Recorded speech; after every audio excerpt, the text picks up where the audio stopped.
श्री सूत जी बोले, नैमिषारण्य में पूर्व समय में गंगा तट पर महाराज युधिष्ठिर ने जरासंध के वध के लिए राजा सूर्य यज्ञ किया।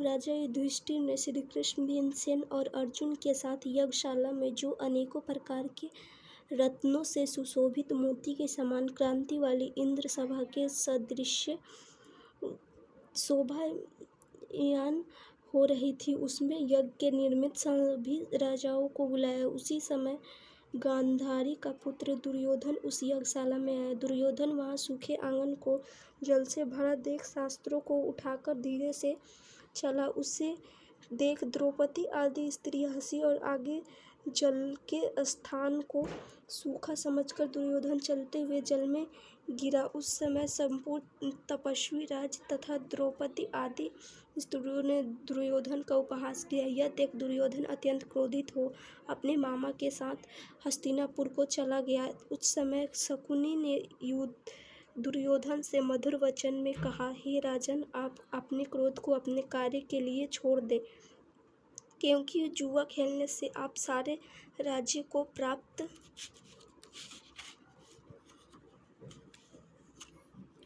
कर सकते हैं।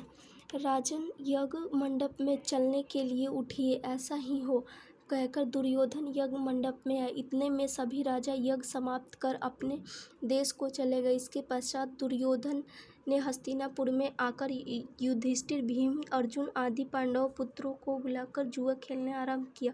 कपट से उनके राज्य को स्वयं हड़प लिया और निरपराधी पांडवों को जीतकर वन में भेज दिया। अब पांडव वन घूमने लगे। यह समाचार सुनकर भगवान श्री कृष्ण पांडवों को देखने की इच्छा करके उनके पास वन में पहुंचे। श्री सूत जी बोले, हे ऋषियों, वन में रहने पर दुख से दुर्बल पांडव जगदीश्वर कृष्ण को देख उन्हें प्रणाम करने लगे। युधिष्ठिर बोले, हे जगदीश्वर, परिवार सहित मैं बहुत दुखी हूँ। इस दुख के सागर में मुक्ति का उपाय बतलाइए। हे भगवान, किस देवता की पूजा से हम अपना राज्य प्राप्त कर सकते हैं, अर्थात किस व्रत को करूं जिससे आपके प्रसाद से मेरा हित हो। श्री कृष्ण बोले, हे युधिष्ठिर, श्री अनंत भगवान का पूजन व्रत पुरुष तथा स्त्रियों को करना चाहिए। इससे सभी कामनाओं को पूर्ण होने के साथ सब पाप नाश हो जाते हैं। तब युधिष्ठिर बोले, हे श्री कृष्ण, आपके कहे हुए ये अनंत भगवान कौन है? क्या शेषनाग है? क्या तक्षक सर्प है? अथवा परमात्मा को अनंत कहते हैं? हे केशव, यज्ञ अनंत कौन है? कृपा कर हमें यथाशीघ्र बत कहिए। श्री कृष्ण बोले, अनंत रूप मेरा ही है। सूर्योदय, ग्रहण और यह आत्मा जो कहे जाते हैं, वह पल विपल, दिन रात, पक्ष मास, ऋतु वर्ष युग, यह सब काल कहे जाते हैं। जो काल कहे जाते हैं वही अनंत कहा जाता है। मैं वही कृष्ण हूँ जिसने पृथ्वी का भार उठाने के लिए अवतार धारण किया था और दुष्टों का नाश तथा साधुओं की रक्षा करने हेतु वासुदेव के वंश में जन्म लिया। आदि मध्य अंत कृष्ण, विष्णु, हरि, शिव, वैकुंठ, सूर्य, चंद्र और सर्वव्यापी ईश्वर तथा सृष्टि जो नाश करने वाले शिव रूप, महाकाल इत्यादि रूपों को मैंने अर्जुन ज्ञान के लिए दिखलाया था। योगियों के ध्यान करने योग और संसार रूप अनंत, जिसमें चतुर्थ इंद्र, अष्ट वसु, 12 सूर्य, 11 रुद्र और नारद आदि 7 ऋषियां तथा समुद्र, विंध्याचल आदि पर्वत, गंगा आदि नदी तथा वृक्ष और नक्षत्र एवं 10 दिशा, भूमि, पाताल, भूलोक, भू इत्यादि लोक हैं। वे युधिष्ठिर, यह सब मैं ही हूँ, जिसमें कोई संदेह नहीं है। युधिष्ठिर बोले, हे विदेश्वर, आप अनंत व्रत का महात्म्य और विधि कहिए तथा अनंत व्रत का अनुष्ठान करने वाला प्राणी को क्या पुण्य होता है, क्या उसका फल मिलता है? जो कहिए, मैं यह जानता हूँ, पूर्व काल में यह अनंत व्रत किसने किया, मृत्यु लोक में किसने प्रकाशित किया?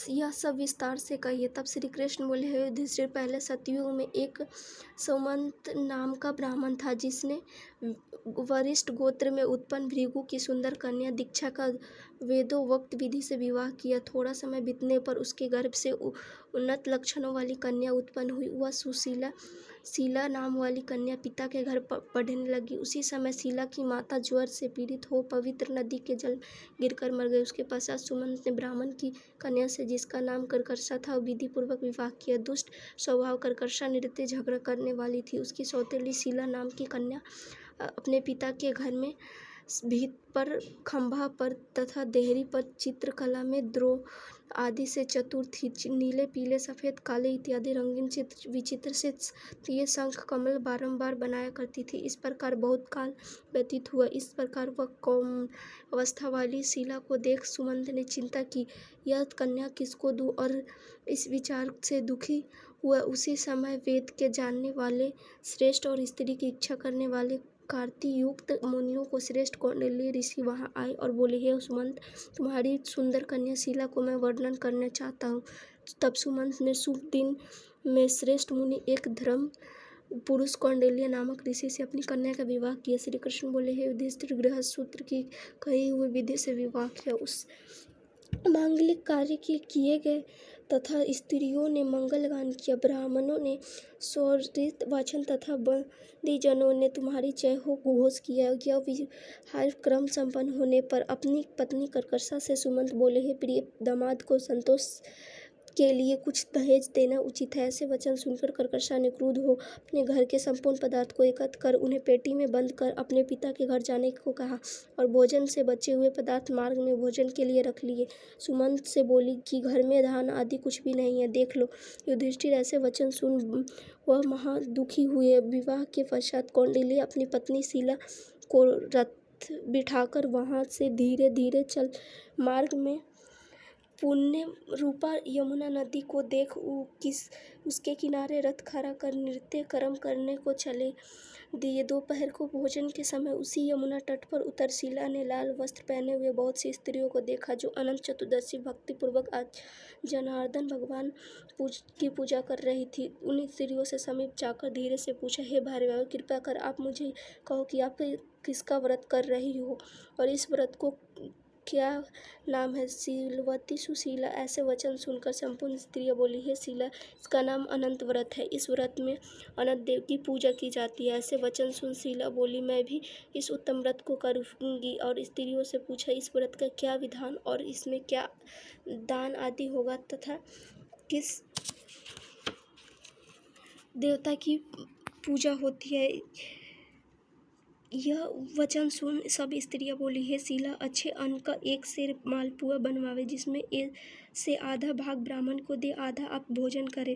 कृपणता त्याग कर भक्ति शक्ति अनुसार ब्राह्मण को दक्षिणा दे। किसी नदी के किनारे अनंत का पूजन करे। कुशा का शेषनाग बांस की टोकरी में स्थापित करे। फिर उस शेषनाग का वाहन पर प्रतिष्ठा करके स्नान करावे और वेदी पर चंदन पुष्प धूप दीप नैवेद्य बहुत प्रकार के अनेकों प्रकार के पकवान पूजा करे और उससे स्नान के आगे कुमकुम से रंगकर उससे 14 गांठ वाला डोरे का पूजन कर पुरुष अपने दाएं हाथ और स्त्री अपने बाएं हाथ में बांध समय यह मंत्र पढ़े, हे वासुदेव, इस संसार रूपी सागर में डूबते हुए मेरा उद्धार करे। ऐसा श्री अनंत सूत्र है। इसके लिए यह नमस्कार तंत्र सूत्र को हाथ में बांधकर अनंत की इस कथा को सुने और सार रूपी नारायण अनंत का ध्यान करे। हे शीला, इस प्रकार हमने से इस व्रत का विधान कहा। श्री कृष्ण बोले, हे युधिष्ठिर, उस शीला ने स्त्रियों के ऐसे वचन सुन अति आनंद को प्राप्त हो हाथ में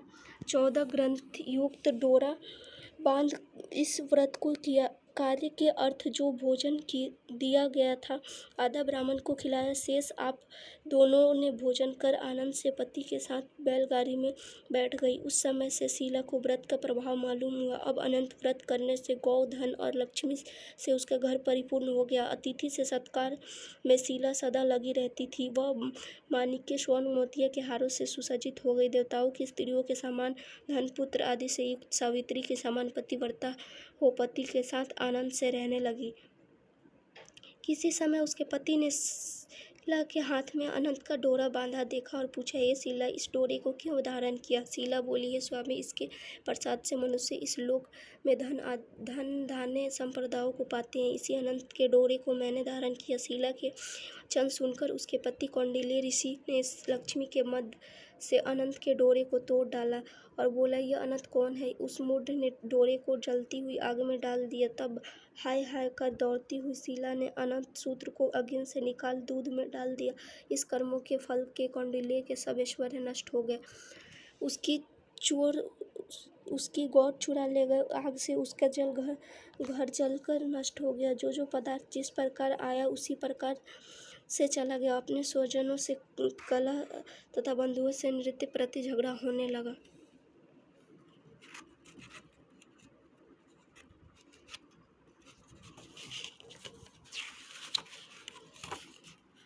दरिद्रता आगे भगवान बोले, हे युधिष्ठिर, उससे कोई मनुष्य बोलता भी न था। पीड़ित शरीर से अत्यंत दुखी होकर वो बोला, हे शीले, मुझे अकस्मात शोक होने का क्या कारण है? मेरा सब धन नष्ट हो गया। मुझसे बात नहीं करता। देह में नित्य पीड़ा होती है। शीले, मुझे क्या अपराध हुआ है और क्या करने से मेरा कल्याण हो सकता है? पति के ऐसे वचन सुन शीला बोली, है स्वामी, आपने जो अनंत के डोरे का आक्षेप किया उसी के पाप का फल है। ये महाभाग, भविष्य में द्रव्य आदि उसी के पाप का यह फल है। महाभाग, भविष्य सब होंगे, परंतु इसके लिए उपाय करो। शीला के वचन सुन अति दुखी तप करने का संकल्प ले वन में जा आयु लक्षित करके तप का विचार करने लगा। ऐसे जगदीश्वर अनंत का दर्शन किसी प्रसन्नता से द्रव्य आदि पदार्थ मिलते हैं और इसके हस्तक्षेप से सब कुछ नष्ट हो जाते हैं। कहाँ पर मिलेंगे? धन आदि पदार्थ होने के सुख से तथा न होने के दुख से यह विचार करता हुआ निर्जन वन में घूमने लगा। वहाँ उसने फलों से संपन्न एक वृक्ष देखा जिसमें कीड़े पड़ गए। यह देख कौंडिल्य ने वृक्ष से पूछा, तैने किसी स्थान में अनंत देव को देखा? हे सृजन, देखा हो तो मुझे बताओ, क्योंकि उन्हें न देखने से मेरे चित्त में बड़ा दुख हो रहा है। यह सुन वृक्ष ने कहा, कौंडिल्य, मैंने अनंत को नहीं देखा। ऐसा उत्तर कर कौंडिल्य ऋषि महा दुखी होकर आगे चले गए। श्री कृष्ण बोले, हे युधिष्ठिर, अनंत के दर्शन के लिए लालसा करते हुए ऋषि ने वन में इधर उधर घूमती हुई बछड़ों गौओं को देखकर उनसे गाय से पूछा, हे धेनु, तूने अनंत को देखा? यह सुनकर गाय ने मना कर दिया। धीरज अनंत को कहीं नहीं जानती। आगे चलकर बैल से पूछा, बैल ने भी मना कर दिया। ऋषि आगे गए। फिर पुनः दो कुसुमियों को देखकर उन्होंने कलोक ने परस्पर लहरें मिल रही और कमल कुमुदिनी बहुत प्रकार की शोभा दे रही भ्रमर, हंस, चकवा, सारस, बगुला जाति के पक्षी कीड़ा कर रहे। उस कौंडिल्य पुष्करिणियों से पूछा, तुम दोनों ने अनंत